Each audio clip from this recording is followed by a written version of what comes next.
제2부 장강의 영웅들, 제8권 불타는 중원, 제20장 동방의 아문. 동방의 대국 제나라가 다시 꿈틀거리고 있었다. 10여 년 전 이경인 국자와 고무구가 몰락한 후 제나라는 전혀 다른 체제를 보여주고 있었다. 최저의 시대가 도래한 것이다. 명목상으로는 국정이 확대된 오경 제도를 도입했다. 이때 오경은 최저를 비롯하여 경봉, 포국, 국약, 그리고 고후였다.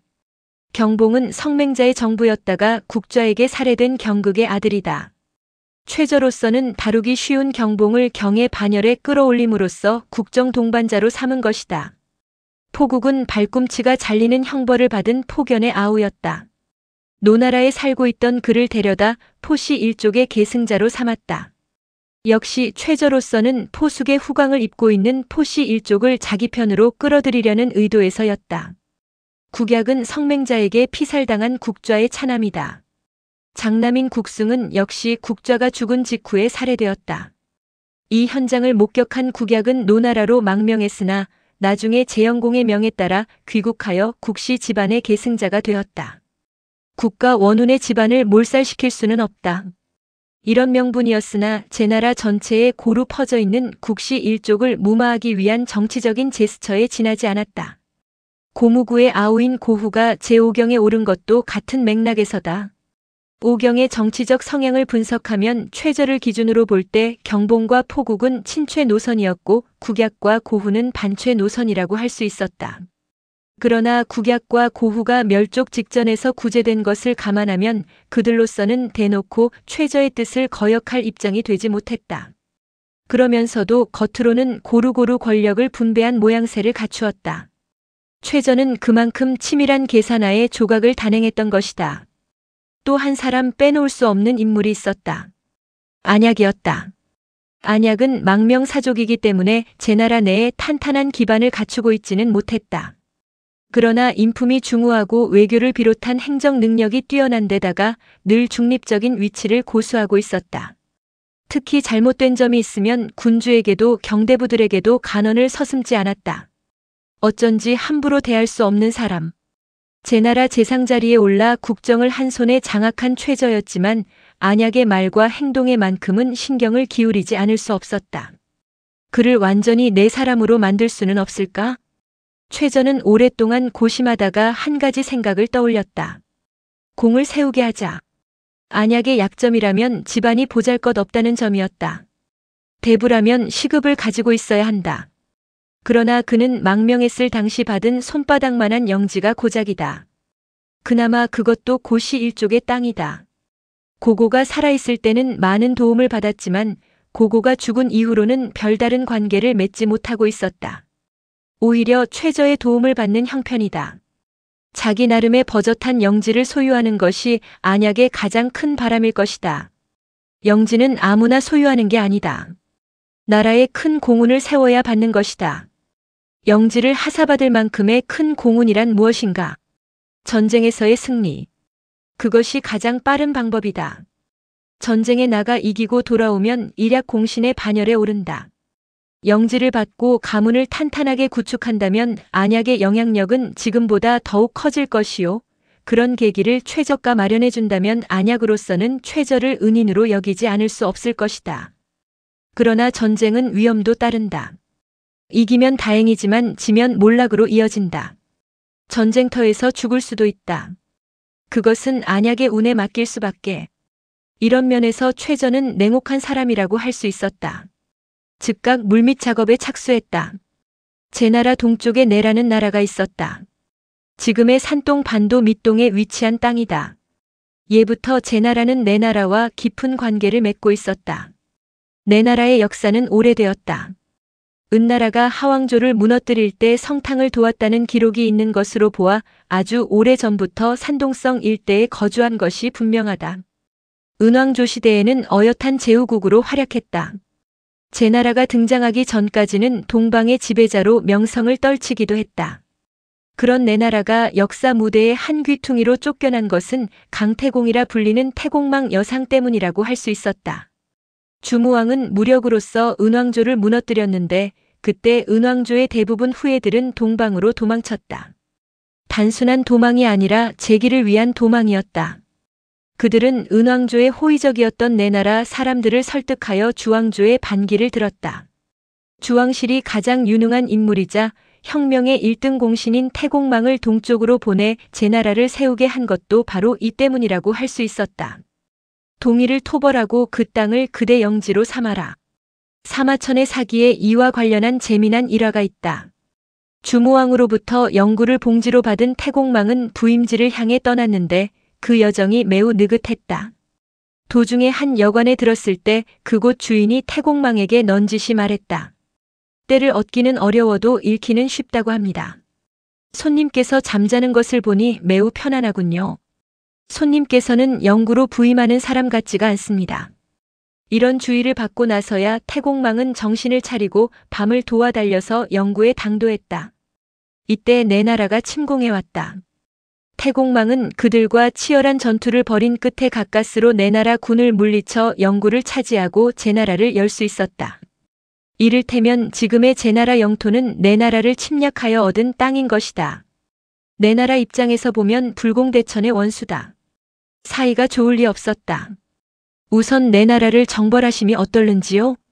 최저는 제영공에게 자신의 구상을 밝혔다. 여기서 그가 우선이라고 말한 것은 제영공에게 패자의 꿈이 있음을 알고 있었기 때문이었다. 중원의 패자가 되기 위해서는 먼저 동쪽 내나라부터 취하는 것이 수순입니다. 이런 뜻으로 말한 것이었다. 제영공은 최저의 말뜻을 알아듣고 눈을 반짝였다. 즉각 중신들을 불러 내나라 정벌 계획안을 짜라고 지시했다. 대부분의 신료들은 당황했다. 지금까지 제나라는 여러 차례 내나라 정벌을 시도했다. 가까이로는 제해공 때에 내나라를 공격했었다. 그러나 단 한 차례도 성공하지 못했다. 오히려 많은 군사만 잃었다. 그만큼 내나라의 지세는 험하고 군사들의 저항도 강했다. 해낼 수 있을까? 이런 표정을 짓고 있는 중신들을 향해 제영공은 비웃듯 말했다. 우리나라에는 겁쟁이들만 있는가? 모두들 아무 소리 못했다. 내나라 정벌은 결정되었다. 또 하나의 뜻밖의 명령이 떨어졌다. 내나라 정벌 대장의 안약을 임명하노라. 조정은 수군거렸다. 반대하는 사람도 나타났다. 안약은 외교 행정가일 뿐 장수가 아닙니다. 그러나 제영공은 밀고 나갔다. 물론 그 뒤에 최저가 있다는 것을 중신들은 모르지 않았다. 안약은 장수의 자격으로 군대를 거느리고 임치성을 출발했다. 정벌군은 1만 명. 안약이 성문을 나섰을 때 최저가 배웅을 나왔다. 반드시 성공하시길. 저의 능력을 다할 뿐입니다. 언제쯤이면 돌아올 수 있겠소? 정벌 기간을 얼마로 잡느냐는 물음이었다. 단순한 전쟁이면 한 번 싸움으로 승패가 나겠지만 이번 경우는 땅과 백성을 얻어야 하는 전쟁입니다. 3년 정도는 걸려야 하지 않을까요? 나라를 합병하는 것은 싸움에 이기는 것만으로 되지 않는다. 백성들의 마음을 얻지 않고서는 나라를 얻었다고 할 수 없다. 최저는 안약이 말하고자 하는 바를 알아들었다. 그렇소. 조급해할 필요는 없겠지요. 무운을 빕니다. 경께서도 안녕하십시오. 이 말을 남기고 안약은 떠나갔다. 최저는 안약의 그 말이 단순히 감사의 인사인 줄 알았다. 그런데 그게 아니었다. 안약이 내 나라를 정벌하기 위해 밖에 나가 있는 동안 임치성 안에서는 최저의 반대 세력이 급성장하고 있었던 것이다. 최저의 국정 장악에 반기를 들고 은밀한 움직임을 보이기 시작한 사람은 선대부터 악연을 맺어온 고고의 아들 고후였다. 고후는 최저에 의해 축출된 고무구의 동생으로 늘 최저에게 보복할 기회를 엿보고 있었다. 가장 빠른 길은 주공의 마음을 사로잡는 일이다. 이렇게 생각한 그는 제영공의 주변을 유심히 살폈다. 그런 중에 고후는 뜻밖의 사실을 알아냈다. 제영공의 마음이 세자인 광에게서 상당히 멀어져 있음을 알아챈 것이었다. 제영공에게는 여러 여인이 있었다. 그의 정실 부인은 노나라 공실의 딸이다. 이름을 안희희라고 했다. 그런데 안희희는 아들을 낳지 못했다. 제영공이 첫 아들을 본 것은 안희희가 시녀로 데려온 진려 종성희에게서였다. 그 아들이 곧 세자 광이다. 그 후 중자와 융자라는 자매를 후궁으로 들였다. 중자도 아들을 낳았다. 그가 공자하다. 지난날 숙손교여가 후궁으로 바친 딸도 아들을 낳았다. 그의 이름은 저구였다. 궁중의 여러 여인 중 재영공은 융자를 가장 총애했다. 융자는 욕심이 많은 여인이었다. 하지만 아쉽게도 아들을 생산하지 못했다. 대신 언니인 중자의 소생인 공자아를 무척 사랑했다. 공자아는 성장하면서 총명함을 보였다. 융자는 자주 자신의 침실을 찾는 재영공에게 틈만 나면 공자아를 칭찬했다. 가히 군주의 자질을 갖추고 있습니다. 여기에 숙사위라는 시인이 가세했다. 시인이란 후궁의 사무를 맡아보는 환관이다. 숙사위는 융자의 처소에 머물며 자주 재영공을 접했다. 말재간이 뛰어난 그는 이내 재영공의 신임을 받았고 마침내는 재영공의 친전으로 옮겨 공궁의 일까지 관여하기에 이르렀다. 융자와 숙사위로부터 공자아의 얘기를 자주 들은 재영공은 점차 세자광을 멀리하고 공자아에게 애정을 쏟았다. 이것을 고후가 눈치챈 것이었다. 고후는 재빨리 숙사위와 융자에게 접근하여 세자광에 대한 좋지 않은 소문을 흘렸다. 지금 세자는 무능하다는 소문이 자자합니다. 공자아를 세자로 올리려는 마음이 있는 융자와 숙사위는 그런 고후를 보고 천군만마를 얻은 듯 기뻐했다. 그들은 비밀리 궁중에 당을 만들고 공자아가 뜻을 펼 수 있도록 적극 후원하기로 결의했다. 이러한 고후의 암암리 행동은 마침내 가시적인 성과를 거두었다. 재영공이 고후를 공식적으로 공자아의 부로 삼은 것이었다. 불안 스승 혹은 후견인을 말합니다. 고후가 공자아의 부가 되었다고? 최저가 이 사실을 알았을 때 고후는 이미 재영공의 총신으로 자리를 굳힌 뒤였다. 최저는 입술을 깨물었다. 여우 같은 자. 그 무렵에서 내 나라를 정벌하러 떠나갔던 안약으로부터 보고가 날아들었다. 내성 함락. 내 나라 군주 도주. 승전이었다. 제 나라 공궁에는 기쁨의 환호가 일었다. 수백 년 동안 골머리를 앓아왔던 내 나라가 아니던가. 제 나라의 수건이랄 수도 있었다. 그것을 안약이 멋지게 이룩해낸 것이었다. BC 567년 재영공 15년 11월의 일이었다. 1만 군사를 거느리고 임치성을 떠난 지 2년 만에 쾌거. 이 무렵은 진도공이 정나라를 놓고 초나라와 수차례 대결을 벌이던 때이기도 했다. 3년을 약속했었는데 1년을 단축시켰군. 최저의 소감이었다. 물론 그 이면에는 안약을 정벌군 대장으로 천거한 자신에 대한 자랑스러움도 배어 있었다. 그 다음에 정월 안약은 임치로 개선해 열렬한 환영을 받았다. 이로써 850리에 달하는 바다까지의 길이 뚫리게 되었구려. 참으로 빛나는 공운이오. 재영공은 얼굴 가득 웃음을 담고 안약을 맞이했다. 당연히 그에 대해 포상도 내렸다. 이웃 땅을 안약의 영지로 내리노라. 이유는 내 나라 땅이었던 곳으로 내성으로 가는 중간 지점에 위치해 있다. 지금의 산동성 고미련 일대다. 안약은 감격했다. 송나라에서 제나라로 망명해온 1세대로서 어엿한 안씨 일족의 영지를 확보했으니 그럴만도 하였다. 안약의 집안은 이유로 이주했다. 안약에게는 안영이라는 아들이 있었다. 관중과 더불어 제나라 최고 재상으로 손꼽히는 바로 그 안영이다. 이 무렵 안영은 열서너 살의 소년이었을 것이다. 사마천이 쓴 사기열전을 보면 안평중 영은 내 나라 이유 사람이다. 라고 하였는데 이는 바로 그 아버지인 안약 때의 이유를 영지로 받았기 때문이다. 기왕 얘기가 나온 김에 안영에 대해 좀 더 알아보자. 안영의 자는 중이다. 둘째 아들이라는 뜻이다. 형이 있었을 것이겠으나 어떤 사서에서도 장남에 대한 기록은 찾아볼 수 없다. 일찍 죽었는지도 모르겠다. 흔히 사람들은 안영을 안평중이라고 부른다.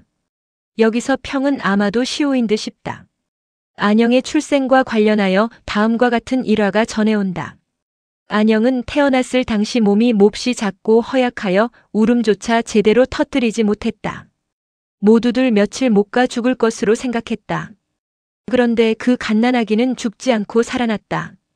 안약은 이 아이에게 영이라는 이름을 지어주었다. 영이란 조개를 엮어 만든 목걸이라는 뜻이다.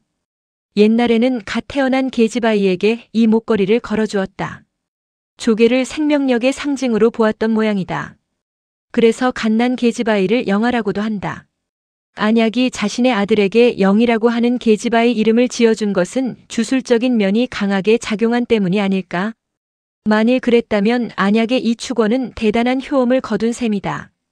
훗날 이 아이가 성장하여 고금을 통해 이름을 날리는 명재상이 되었으니 말이다. 내 나라 합병 이후 재영공은 눈에 띄게 변했다. 패자. 재환공 이후 제나라 군주들의 꿈이었다. 재영공도 마찬가지였다. 그는 내 나라를 병탄하고 부쩍 자신감을 가졌다. 나도 언젠가는 그러나 아직은 시기상조였다.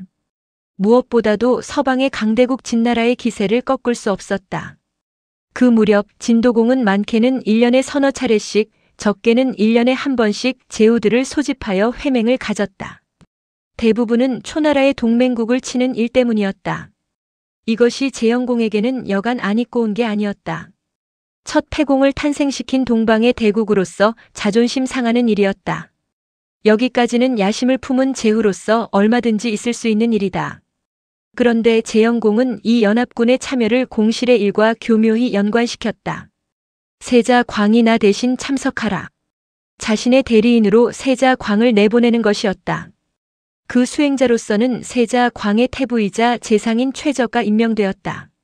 이때부터 세자 광과 최저는 열심히 나라 밖으로 돌아다녔다. 처음에는 회맹을 자주 소집하는 진도공의 오만함에 대한 불만으로 대리인을 보내는 것으로 알았다. 그런데 횟수를 거듭할수록 그것이 아니라는 것을 최저는 눈치챘다.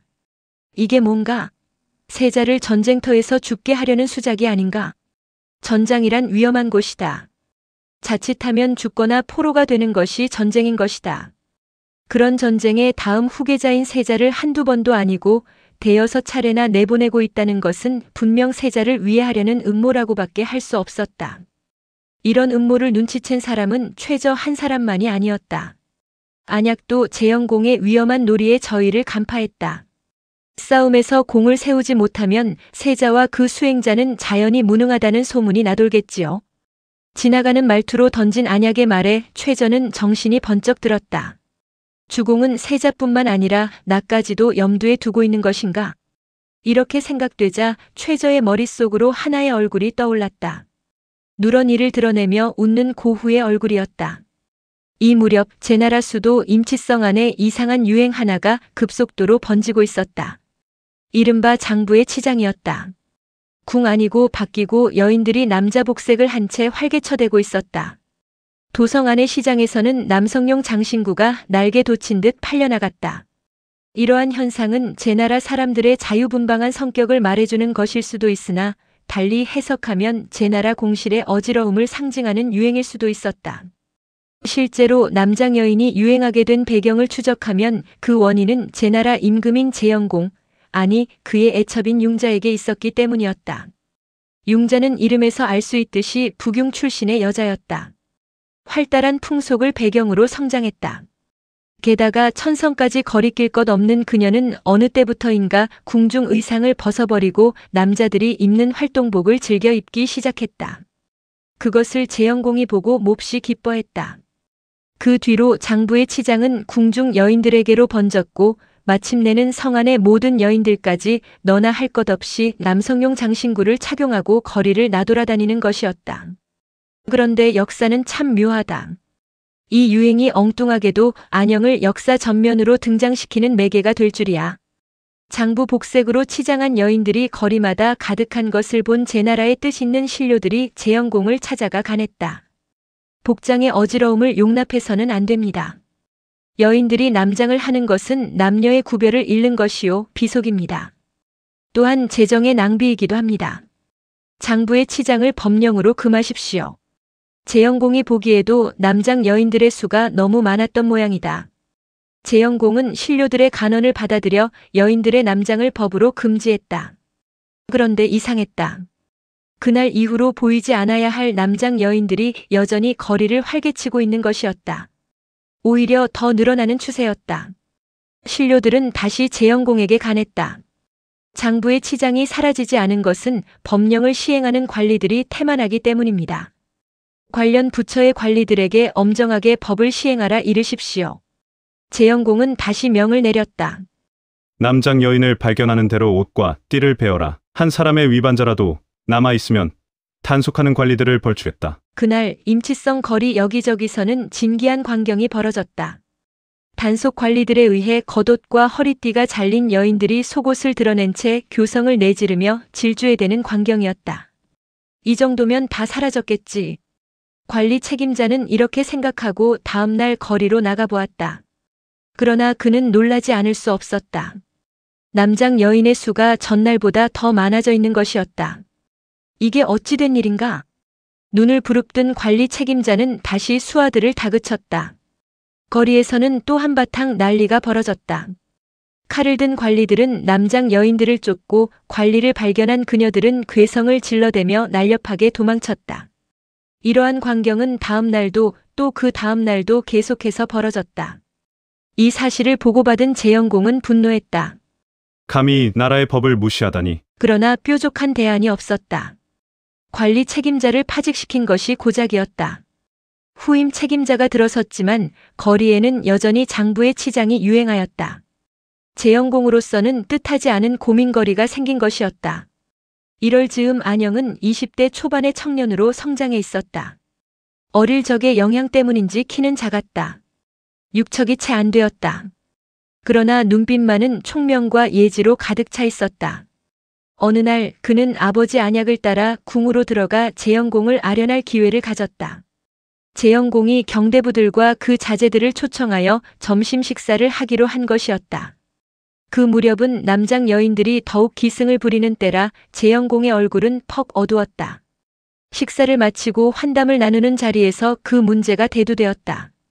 묘안이 없겠는가? 재영공의 물음에 경대부들과 그 자제들은 약속이나 한 듯 입을 다물었다.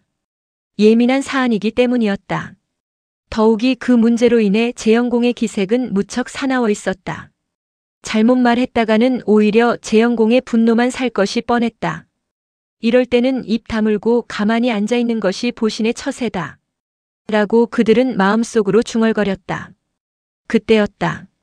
문득 무거운 공기를 가르는 듯한 맑은 음성이 실내를 울렸다.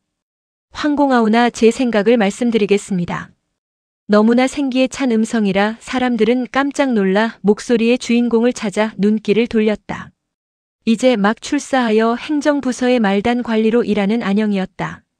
그러나 재영공도 그렇고 경대부들도 그렇고 그의 이름을 알지 못했다. 그대 이름이 무엇인가? 재영공이 호기심 어린 눈빛으로 물었다. 안영이라고 합니다. 성이 아닌 것을 보니 안약의 아들이로군. 그렇습니다. 그대 의견을 말해보라. 안영이 주저없이 말하기 시작했다. 남장 여인의 일은 오로지 주공의 잘못에서 기인하고 있습니다. 주공께서는 지금 남장 여인에 대해 안에서는 허용하시고 밖에서는 금하고 계십니다. 이것은 비유하자면 소의 머리를 가게 문 앞에 내걸고 안에서는 말고기를 파는 것과 같습니다. 주공께서는 어찌하여 궁중의 남장 여인부터 금지하지 않으십니까? 궁 안에서 그러한 복색이 사라진다면 궁 밖의 일은 걱정하실 일이 아니라고 봅니다. 순간 좌중은 찬물을 끼얹은 듯 조용해졌다. 아니 숨까지 멎은 듯 했다. 이 청년이 지금 제정신인가? 가뜩이나 심기가 불편하여 사나운 기색을 드러내고 있는 재영공에게 잘못은 주공에게 있습니다. 라고 말하고 있으니 형벌을 각오하지 않고서는 그런 직설적인 말을 할 수는 없는 일이었다. 실제로 안영의 말은 참으로 지독한 빈정거림이었다. 잘못은 궁중 안에 있는데 어찌 죄 없는 궁중 밖의 백성들만 괴롭히는 것인가? 이보다 더 심한 직언은 없으리라. 그 아버지 안약까지도 안색이 돌변했다. 하지만 정작 안영만은 태연자약했다. 아니 또 한 사람, 눈 속에 광채를 바라는 사람이 있었다. 바로 재영공이었다. 밖에는 소의 머리를 내걸고 안에서는 말고기를 판다. 절묘한 비유였다. 실제로 그랬다. 궁중에서는 융자를 비롯한 그 시녀들이 여전히 남장을 하고 궁 안팎을 들락거리는 것이었다. 이것을 어찌 백성들이 알지 못하겠는가? 아, 재영공은 번개라도 맞은 듯 몸을 떨었다. 노여움의 전율이 아니었다. 이제껏 한 번도 느껴보지 못한 그 무엇인가의 신선함이 상쾌하리만큼 그의 전신으로 퍼져나가고 있었다. 재영공은 고개를 들고 전에 없이 큰 소리로 외쳤다. 축사위를 불러라. 근시 숙사위가 총총걸음으로 나타났다가 재영공의 지시를 받고는 다시 사라져갔다. 그로부터 한 달이 채 안 되어 임치성 안에서는 남장 여인의 모습을 찾아볼 수 없게 되었다. 재영공은 결코 명군이라고는 할 수 없었다. 아니, 암군에 가까운 군주였다. 명군과 암군의 차이는 크지 않다. 어찌 보면 종이 한 장 차이다. 올바른 신하의 간언을 얼마나 잘 받아들이느냐, 받아들이지 못하느냐의 차이라고 할 수 있다. 이런 면에서 볼 때 재영공은 결코 쓰디쓴 간언을 용납하는 타입은 아니다. 그는 달콤한 말을 좋아했다. 최저의 등장도 고후의 제기도 모두 그러한 배경하에 이루어졌다. 가까이로는 근시 숙사위가 가장 좋은 예이다. 그는 자신을 향한 비아냥이나 독설을 듣고 홀연 자신의 잘못을 깨닫는 명군과는 거리가 멀었다. 그럼에도 불구하고 그가 안영의 간언을 수용했다는 것은 큰 사건이었다. 아니, 뒤집어 말하면 그런 재영공을 설득한 안영의 용기와 설변이 더 크게 빛나는 일화라고 해야 옳을 것이다. 그랬다. 그날 후로 안영은 일약 임치성 내에서 화제의 인물이 되었다. 이렇게 안영은 역사 무대에 등장했다. 소의 머리를 내걸고 안에서는 말고기를 판다. 안영의 이 비유는 비단 남장 여인의 일만 빗댄 것은 아니었다. 실제로 재영공의 모든 처사가 그러했다. 강대한 제나라 구축을 외치면서도 정작 그에 걸맞는 정책 마련에 대해서는 소홀한 것이나 세자 광을 못마땅해 하면서도 모든 외교적인 행사에 그를 자신의 대리인으로 내세우는 것이나 재영공은 언제나 겉과 안이 달랐다. 안영은 남장 여인의 일을 계기로 재영공의 성격 자체를 지적하고 싶었던 것인지도 모른다. 그러나 어쩔 수 없는 것이 사람의 성격인 모양이었다. 내 나라 합병 이후 재영공은 확실히 달라졌다. 폐업이라는 말을 자주 입에 올렸다. 어떤 때는 자신이 이미 폐업을 이룬 중원의 맹주인양 행동했다. 우연히도 이런 재영공의 허영심에 부채질을 한 사건이 연이어 벌어졌다. 그 첫 번째는 주왕실과의 혼사였다. 이 무렵 주나라 왕은 주영왕이었다. BC 561년 재영공 21년 주영왕은 재영공에게 사자를 보내어 다음과 같이 요청했다. 왕후를 백구의 집에서 맞아들이고 싶다. 이를테면 청혼을 한 것인데 재영공의 마음을 사로잡은 것은 백구라는 용어였다. 백은 패와 같은 뜻이다. 구는 물론 장인을 말함이다. 주영왕은 제나라를 공대하는 의미에서 백구라는 말을 썼을 것이겠으나 재영공은 그렇게 해석하지 않았다. 이는 나를 중원의 방백으로 인정한다는 뜻이 아닐까. 혼사는 즉각 이루어졌다. 재영공은 자신의 딸을 주영왕에게 시집 보냄으로써 천자의 장인이 되었다. 이어 그 다음 해에는 그의 가슴을 더욱 들뜨게 하는 칙서가 주영왕으로부터 내려졌다. 춘추자 시전에 기록된 그 내용을 그대로 옮겨보자. 옛날 백구 태공망은 우리 선왕을 도와 주왕실의 고갱지신이 되었고 대대로 태사의 지위를 이어받아 동방에 군림하여 왔다. 주왕실이 무너지지 않은 것은 오로지 제나라 군주들 덕분이다.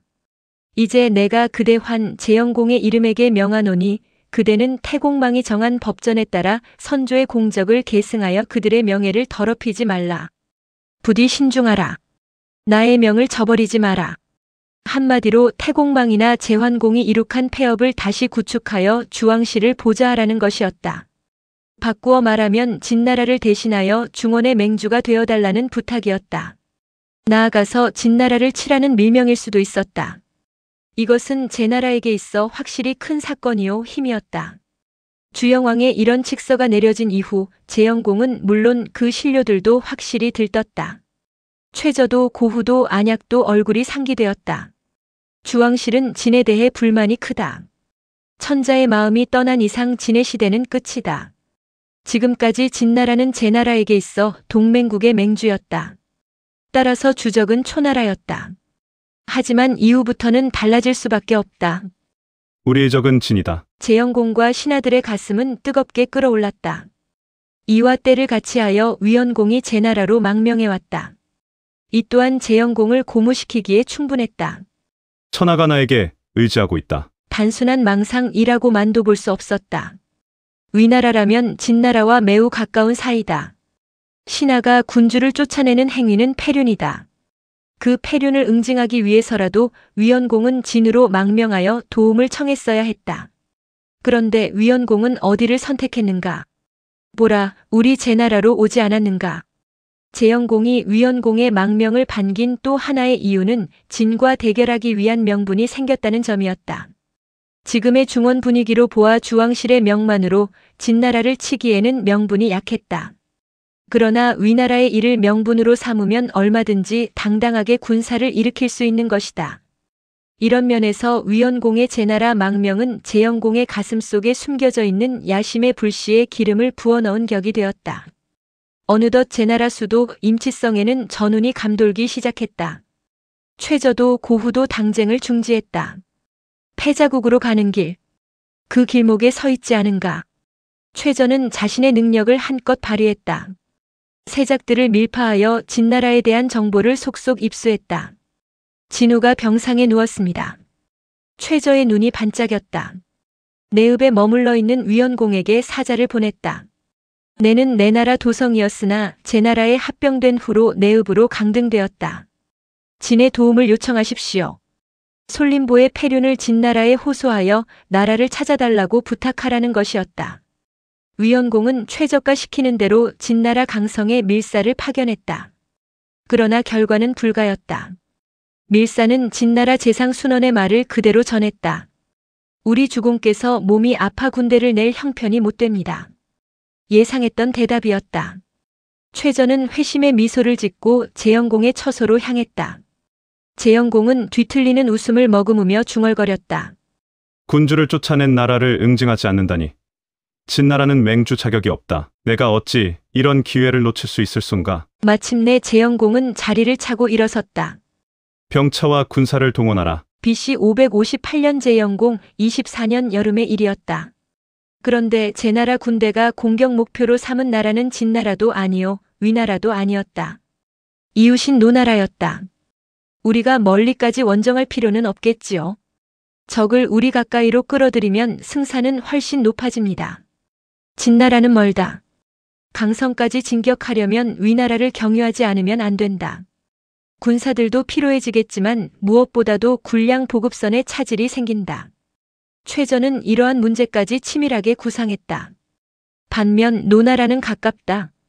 국력도 진나라보다 약하다. 제나라의 침공을 받는 즉시 진나라의 구원을 요청할 것은 뻔한 일이다. 1000리가 넘는 길을 진나라 군대는 달려와야 하는 것이다. 지친 군대를 상대로 싸우는 일은 그만큼 수월하다. 만에 하나 전세가 불리해지더라도 재빨리 국경선 밖으로 철수하면 그만이다. 그렇게 되면 진군은 닭 쫓던 개마냥 허탈감에 빠져 도로 먼 길을 돌아가야 한다. 절묘하군. 과연 경다운 착상이오. 제영공은 흡족한 웃음을 입가에 머금었다. 오랫동안 기다려온 출병인 만큼 제군의 공격은 전광석화와 같았다. 그들은 눈 깜짝할 사이 국경을 돌파하여 성이라고 하는 읍을 포위하였다. 성읍은 노나라 사만 중 하나인 맹손씨의 본거지다. 수도 곡부의 서북쪽에 위치해 있다. 공격하라! 제영공은 사냥하듯 즐겁게 전투를 지휘했다. 그러나 전황은 그들이 생각했던 만큼 그렇게 유리하게 전개되지 못했다. 노군의 저항 또한 만만치 않았던 것이다. 성읍 수비군은 철저하게 농성 태세를 갖추었고 거기에 노양공이 직접 도성군대를 이끌고 곡부를 출발했다는 소식이 전해졌다. 제법이군. 제영공은 싸움이 길어지는 것을 원치 않았다. 그들이 노나라를 침공한 본래 목적은 진나라를 끌어들이는 데 있었다.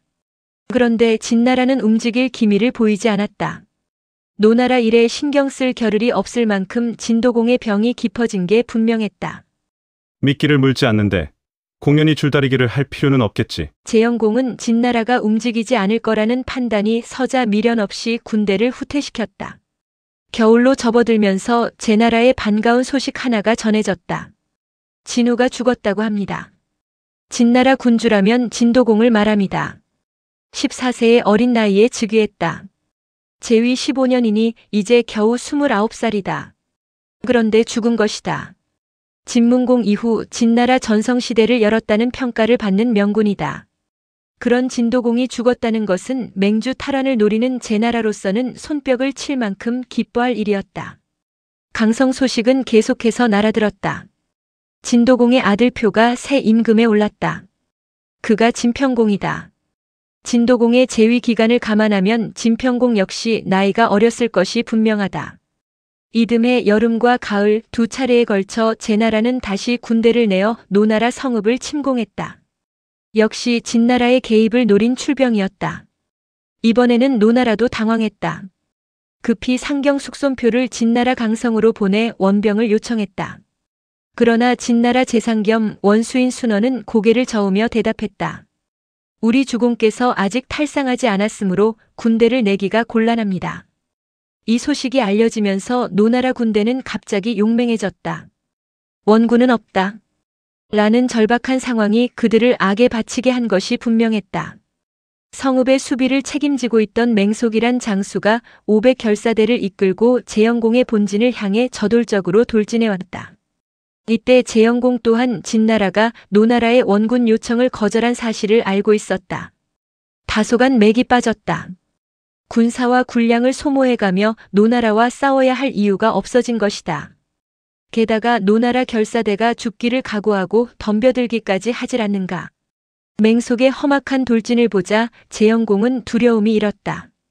그런데 일찍이 안영이 지적했듯 그는 자신의 속마음과 겉행동이 다른 성격의 소유자였다. 이때도 그 기질이 유감없이 발휘되었다.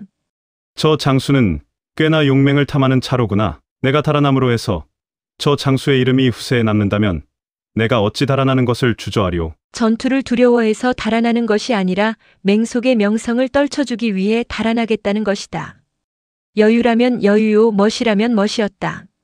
하지만 후에 벌어지는 진나라와의 싸움에서 숲에 꽂힌 기치 찬 것만을 보고 임치로 내뺀 것을 생각해보면 재영공의 이때의 도주도 마냥 너그러운 마음으로 보아줄 수는 없다. 아무튼 재영공은 세 번째 출병에서도 이렇다 할 소득을 거두지 못하고 임치성으로 돌아왔다. 임치성 분위기는 우울했다. 2년에 걸쳐 세 차례나 노나라를 공략했지만 진나라를 끌어들이기는커녕 노나라 변방의 작은 읍 하나조차 점령하지 못했기 때문이었다.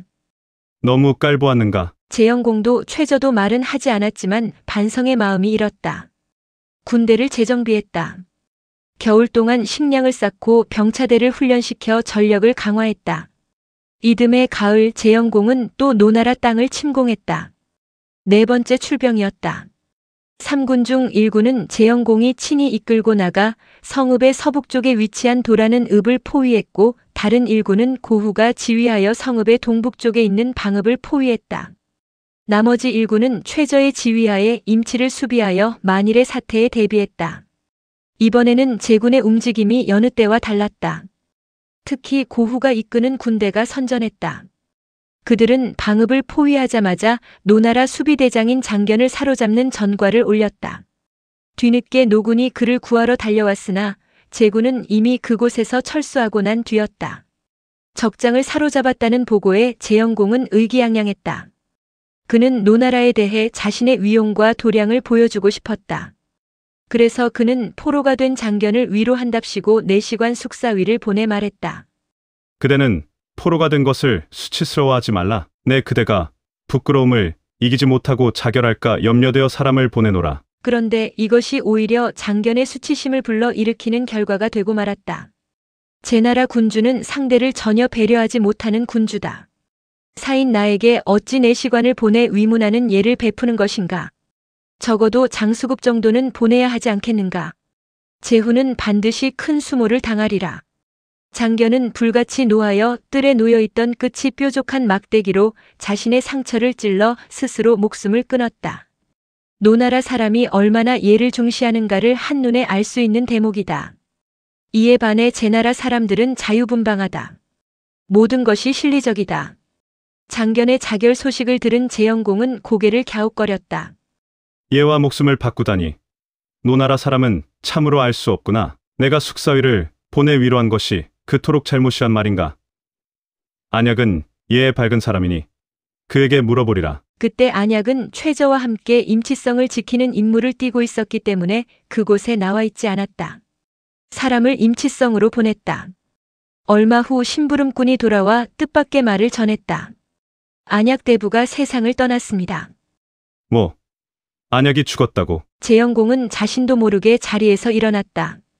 자신에게 중원 맹주에 대한 꿈을 심어준 사람, 불과 2년 만에 제나라 수건인 내 나라를 정벌하고 돌아온 사람. 늘 자신의 자리를 지키며 흔들림 없는 모습을 보여준 사람. 어쩌면 재영공이 지금까지 군주다운 군주의 모습을 보여줄 수 있었던 것도 안약이 조정에 버티고 있었기 때문일지도 몰랐다. 그런 안약이 죽다니. 재영공은 자신이 타고 있는 병차 바퀴 하나가 빠져 달아난 듯한 느낌이었다. 그랬다. 그해 겨울 안약은 죽었다. 재영공이 노나라 땅을 침공하기 시작할 그 무렵 그는 병상에 누웠다가 한 달이 채 안 돼 숨을 거둔 것이었다. 임종을 지켜본 사람은 그의 아들 안영이었다. 안약은 숨을 거두기 전 안영에게 알쏭달쏭한 말을 유언으로 대신했다. 천하는 우리 주공만의 것이 아니다. 무슨 말인가? 중원 맹주를 향한 야심이 헛된 꿈이라는 절망의 절규인가?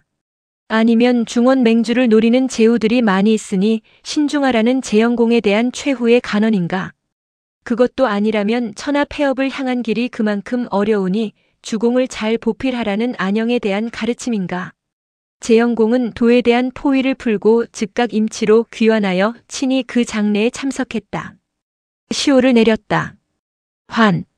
재환공의 환자를 땄다. 이족을 정복하고 국토를 넓혔다. 라는 뜻이 그 글자에 담겨 있다. 그래서 안약은 죽은 뒤에 안환자로 불리게 된다. 대단한 광영이다.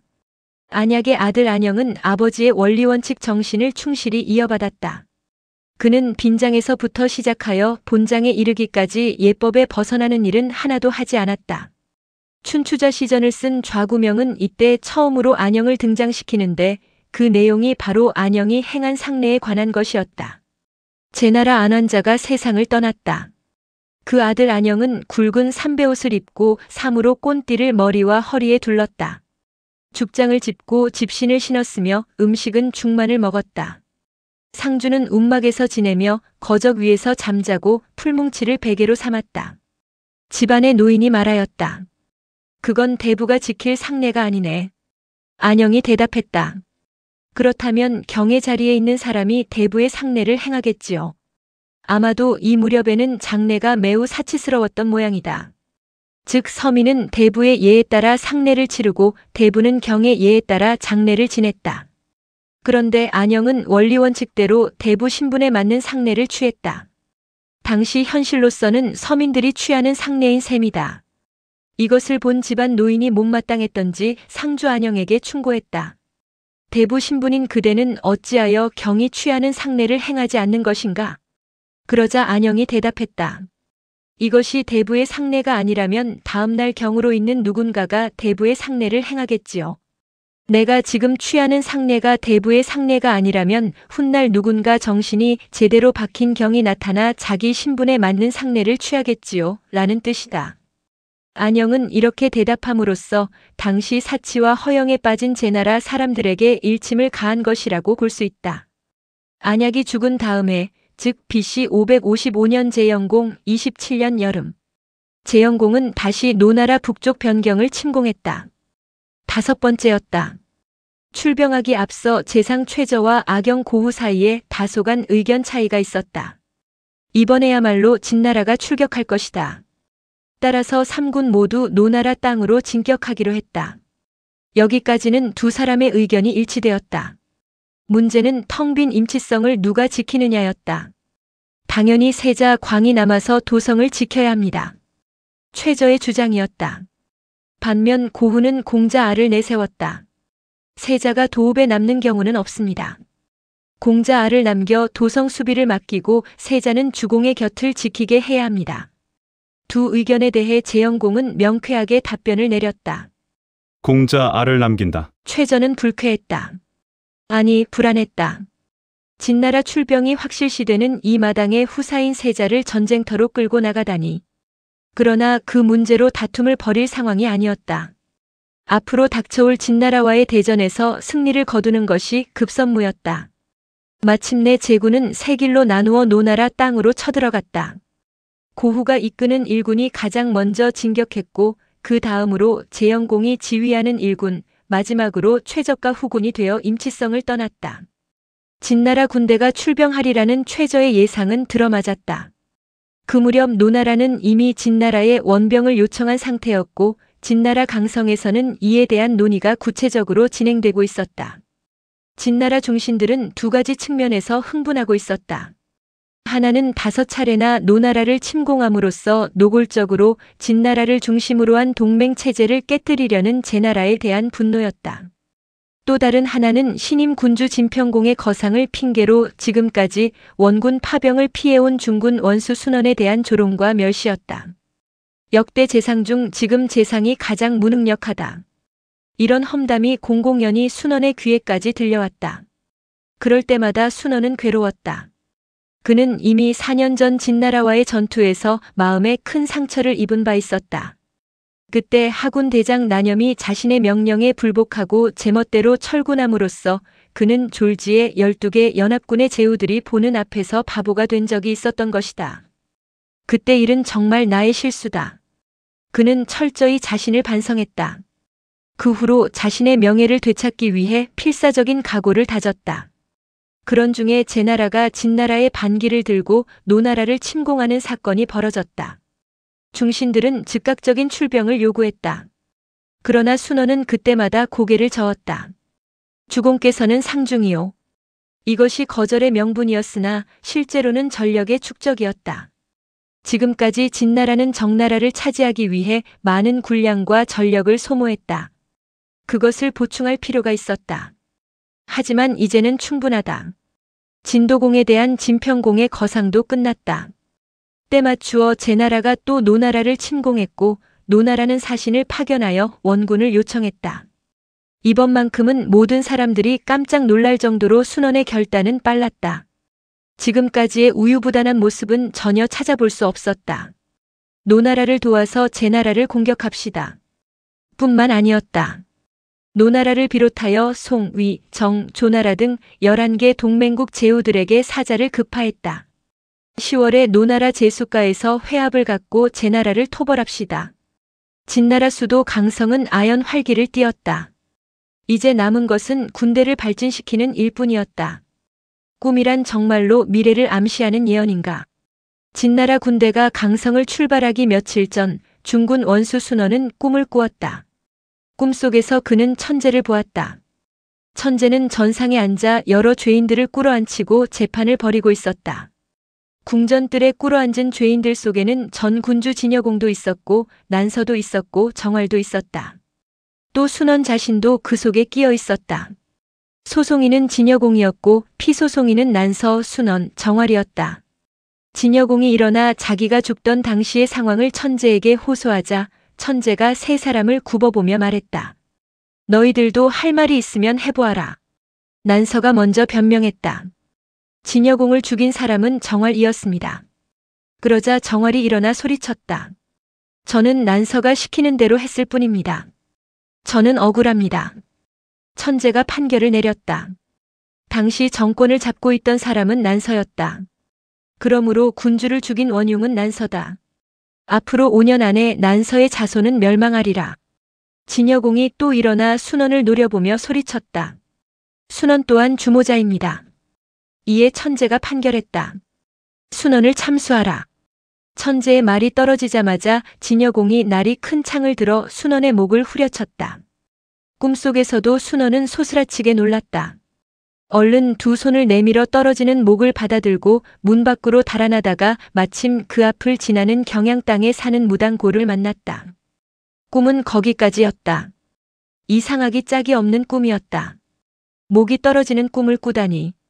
기분이 나쁘구나. 꿈을 꾼 후 순원은 우울했다. 그런데 더욱 이상한 일은 그 다음 날 벌어졌다.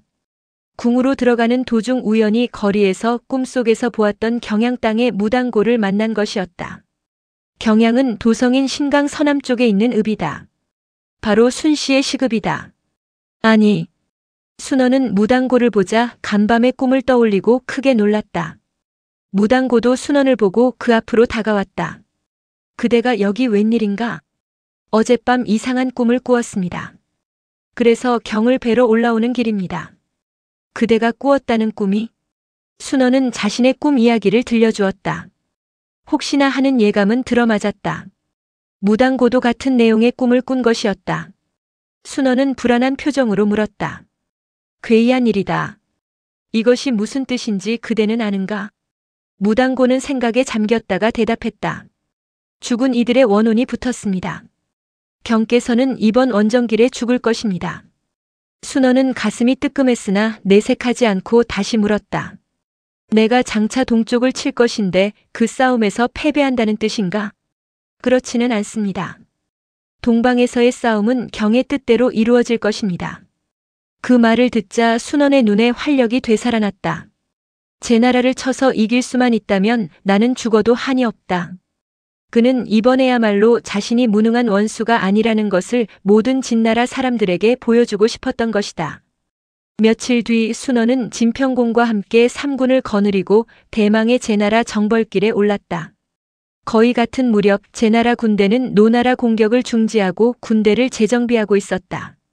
진나라를 비롯한 송, 노위, 정, 조, 거, 주 등 설, 기, 소주 등 12개국 연합군 발진. 이미 예상했던 일이었다. 아니, 기다리고 있었던 일이었다. 오라. 재영공은 자신감에 차 있었다. 싸움의 승패는 병사 수가 아니라 기세에 의해 좌우된다. 이번 싸움에서 이기면 나는 명실공히 패공에 오른다. 최저, 고후, 경봉, 석귀보, 식작 등 무장수를 둘러보는 재영공의 눈빛은 이렇게 말하고 있는 것 같았다. 사기는 높았다. 문제는 어느 곳을 싸움터로 정하느냐였다. 상대는 10만이 넘는 대군이다.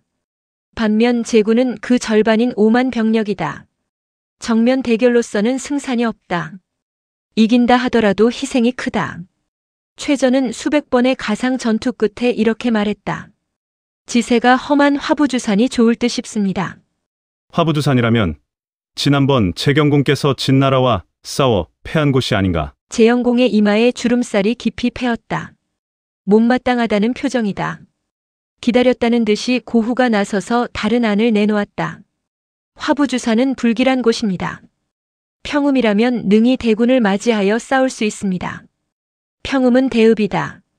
지금의 산동성 평음면 일대다. 제수 남쪽의 산악지대로 주변에 평원이 펼쳐져 있다. 그곳을 중심으로 북쪽의 노라는 읍에 일군을 배치하고 남쪽의 경자라는 땅에 일군을 배치하여 그 읍들을 연결하는 진지를 구축하자는 것이 고후의 안이었다. 이번에는 재영공의 얼굴이 환하게 밝아졌다. 좋다. 평음을 총지입으로 삼겠다. 이어 각 군을 배치했다. 최저는 경자로 진격하여 진군을 막아라. 고우는 노읍으로 나가 적의 왼쪽을 위협하라. 나는 중군을 거느리고 평음성에 머무르리라. 최저는 불안을 금치 못했다. 평음을 3군 지휘부로 삼겠다는 것은 12개국 연합군과 정면 대결을 벌이겠다는 뜻이나 마찬가지기 때문이었다. 만일 적군이 재영공이 머물러 있는 평음성을 집중 공격하게 되면 제군은 속수무책이 된다. 그러나 재영공의 뜻이 이미 정해진 마당에 어쩔 수가 없었다. 각 군은 배정받은 땅으로 움직이기 시작했다. 재영공이 거느리는 중군은 평음성으로 들어갔다. 이때 재영공을 보좌하는 장수들로는 경봉, 석귀보, 식작, 곽최, 시인, 숙사위 등이었다. 평음성 주변을 둘러본 재영공은 다소 뜻밖의 명을 내렸다. 평음성 서남쪽에 방문이라는 성벽이 있다. 그곳 밖에다 참호를 파서 정병을 배치하면 능히 적의 대군을 막을 수 있을 것이다. 그날부터 제군은 방문 밖으로 나가 커다란 참호를 파기 시작했다. 참호의 넓이는 무려 1리가 넘었다. 1리는 지금의 단위로 약 400m. 시인 숙사위는 비록 내관이었지만 곧잘 군사에 관한 일을 재영공에게 말하곤 했다. 이때도 마찬가지였다. 그는 석귀보가 파놓은 참호를 보고 나서 재영공에게 간했다. 방문 밖의 참호를 너무 믿지 마십시오. 그보다는 차라리 먼저 군사를 내어 적의 일부를 공격하는 것이 낫습니다. 적은 12나라로 구성된 연합군인지라 군사수는 많지만 그 마음은 한결같지 않을 것입니다. 어느 나라건 한 나라를 기습하여 패주시키면 나머지 나라는 기운을 잃고 싸울 생각이 없어질 것입니다. 만일 그럴 생각이 없으시면 험한 곳으로 옮겨 그곳을 지키십시오. 그러나 재영공은 자신만만했다. 내까짓게 무엇을 알겠느냐.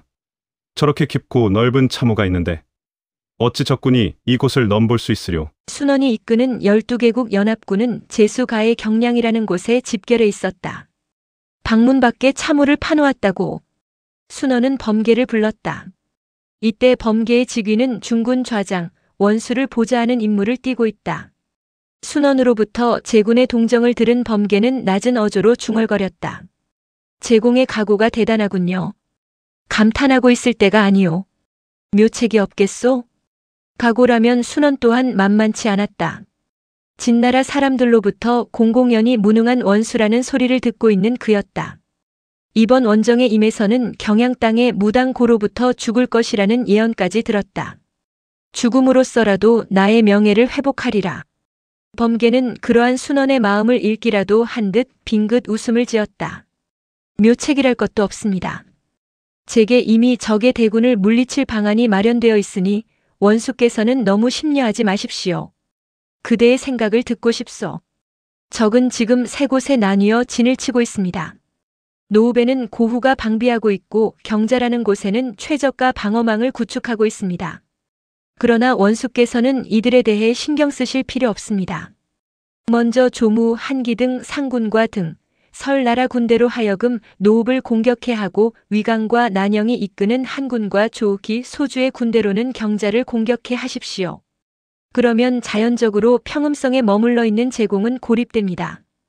그런 제공을 우리 중군이 집중 공격하자는 말이오? 그렇습니다. 하지만 내가 묻고 싶은 것은 저 참호를 어떻게 돌파하느냐요? 참호를 돌파하는 일은 더 간단합니다.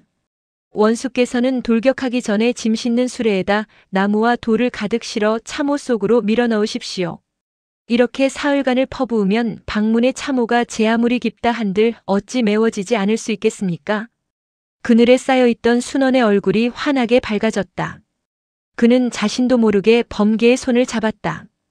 이제야 내가 마음을 놓을 수 있구려. 순원은 본래 마음 놓고 죽을 수 있겠다라고 말하려 했으나 무당고의 예언에 대해서 아무에게도 말한 바 없기 때문에 얼른 말을 고쳤던 것이다. 이윽고 진군의 공격이 시작되었다.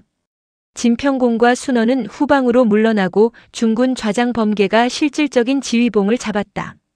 나무와 돌과 흙을 실은 수레를 참호 속으로 집어넣어라.